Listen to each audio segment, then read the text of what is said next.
তারপর একটু ধর্মকর্ম করতে হবে। তীর্থে তীর্থে ঘুরেছি, তীর্থে গিয়ে শিব দেখতে পেলাম, রাস্তা দিয়ে যাচ্ছে, বাড়িতে এসে বললাম আরে কাশিতে শিব চলাফেরা করে দেখলাম।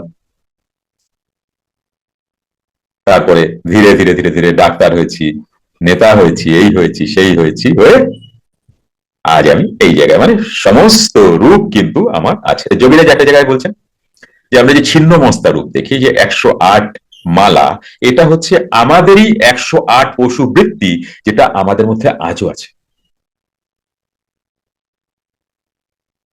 বুঝে গেল? এগুলোকেই কাটতে হবে ক্রিয়াতে। বুঝে গেল? তো এবার কোন জীবন আমি খুব হিংস্রতা ছিলাম, আমার সেই রূপটাই যদি আমার সামনে আসে না, আমি তো অবস্থা খারাপ হয়ে যাবে। বোঝো না এই কথাটা?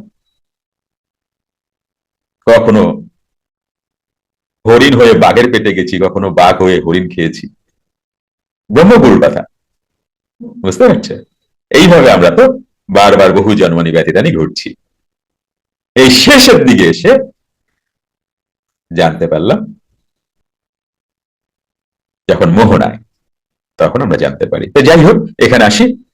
তো এখানে কি বলছেন, इसको पीने से अमर होता है।